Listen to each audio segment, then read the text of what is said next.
इथे फक्त दागिने नाही तर पिढ्यानपिढ्यांचा विश्वास मिळतो. परंपरेची झळाळी आणि विश्वासाची खात्री.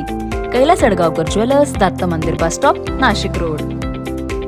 वयोवृद्धास दगडाने मारहाण करून जबरी चोरी करणारा रेकॉर्डवरील गुन्हेगार धनराज सुनील वाघ क्राईम ब्रँच युनिट 2च्या ताब्यात. याबाबत पोलिसांनी दिलेल्या माहितीनुसार 17 जुलै 2026 ला सातपूर पोलीस ठाणे हद्दीत वयोवृद्धास मारहाण करून मोबाईल चोरी करून पळून गेल्याचा गुन्हा सातपूर पोलीस ठाण्यात दाखल झाला होता. सदर गुन्ह्याचा तपास करत असताना क्राईम ब्रँच युनिट 2 पोलीस हवालदार सुनील आहेर आणि वाल्मिक चव्हाण यांना मिळालेल्या माहितीने सदर गुन्ह्यातील आरोपी धनराज सुनील वाघ हा पाथर्डी गाव परिसरात फिरत असल्याची माहिती मिळताच वरिष्ठांच्या मार्गदर्शनाने क्राईम ब्रँच युनिट 2च्या पथकाने सापळा रचून त्याला ताब्यात घेतले. त्याच्याकडे गुन्ह्याची चौकशी केली असता त्यांनी गुन्ह्याची कबुली दिली. पुढील तपास सातपूर पोलीस ठाण्याचे पोलीस करत आहेत. सदरची कामगिरी पोलीस आयुक्त संदीप कर्णिक, पोलीस उपायुक्त किरण कुमार चव्हाण, सहाय्यक पोलीस आयुक्त संदीप मिटके यांच्या मार्गदर्शनाखाली क्राईम ब्रँच युनिट 2 सहाय्यक पोलीस निरीक्षक हेमंत तोडकर, पोलीस उपनिरीक्षक संजय सानप, बाळू शेळके, सहाय्यक पोलीस उपनिरीक्षक शंकर काळे, पोलीस हवालदार सुनील आहेर, वाल्मिक चव्हाण, पोलीस अंमलदार प्रवीण वानखेडे आदींनी कारवाई केली आहे.